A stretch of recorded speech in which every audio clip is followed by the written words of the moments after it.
Olá pessoal, nesta videoaula vamos exemplificar um balanço de massa. Vamos exemplificar o método geral para organizar o balanço de massa em unidades simples, em sistemas sem reação química. Vamos usar o seguinte exemplo.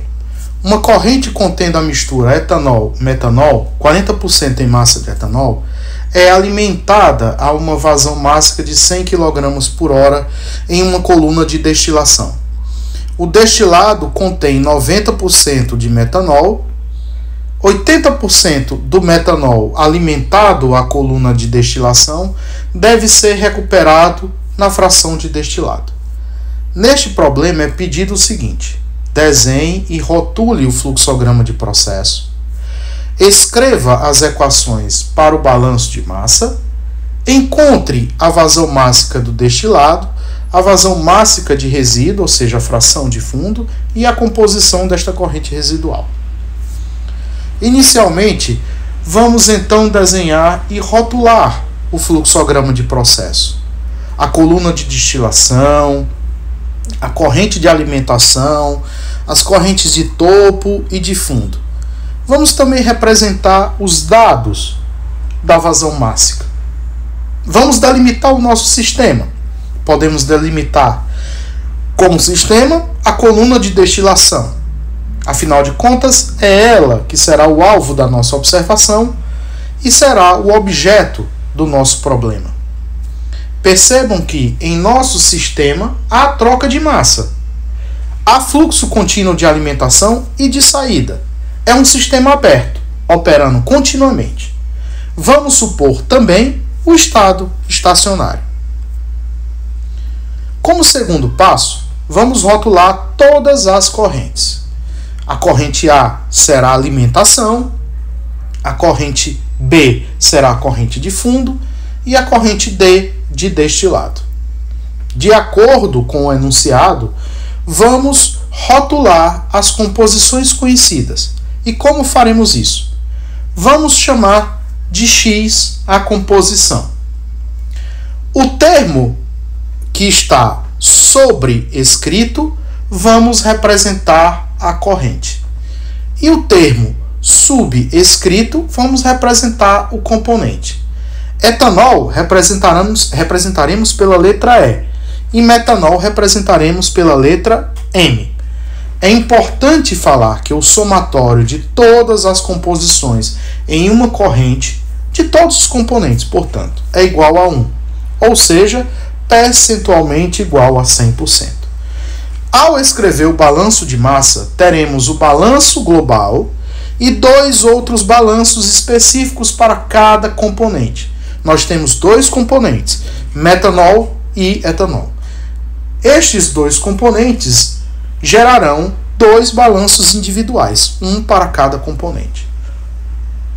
Considerando que as substâncias balanceadas são espécies não reativas, ou seja, não estão participando de uma reação química, nós consideraremos a geração igual a zero e o consumo também igual a zero.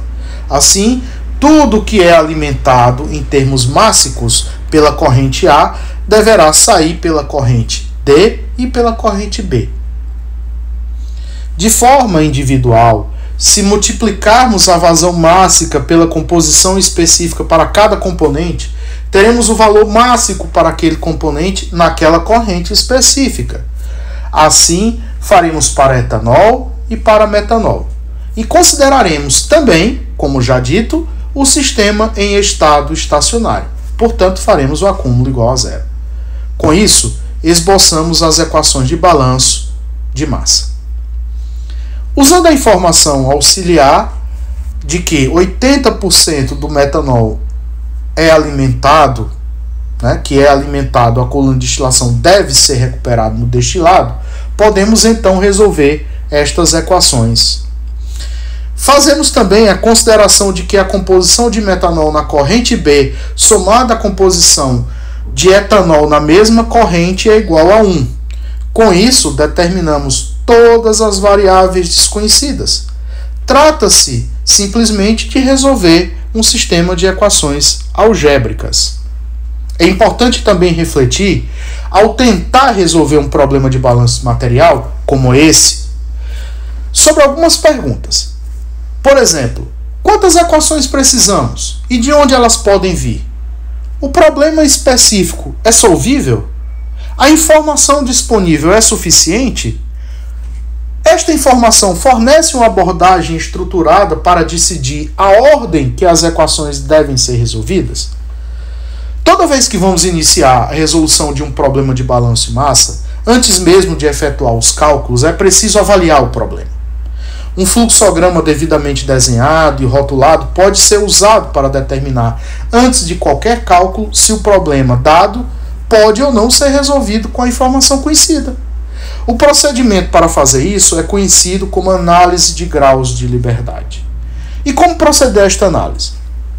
Para realizá-la, inicialmente desenhe e rotule completamente o fluxograma do processo. Conte as incógnitas do diagrama.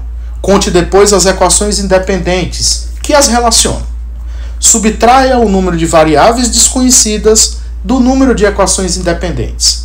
Caso haja alguma relação auxiliar, também subtraia.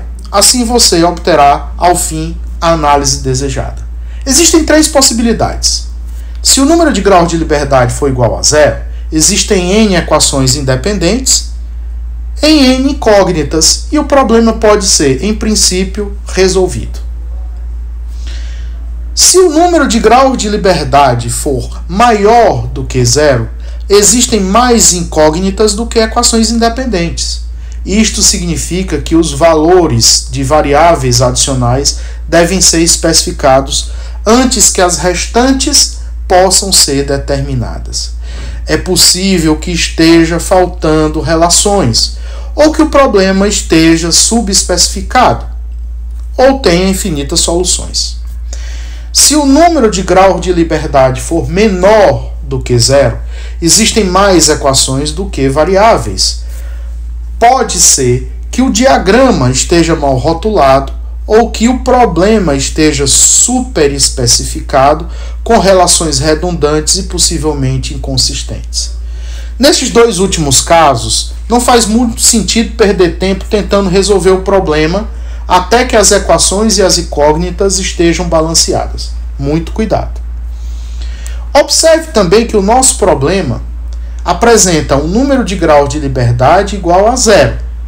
Veja que temos 3 variáveis desconhecidas, 2 equações independentes, e assim podem ser ditas como equações individuais de balanço para o metanol e etanol, e uma relação auxiliar, aquela que nos diz que 80% do metanol foi recuperado pela corrente destilada. Agora é com vocês. Bom estudo!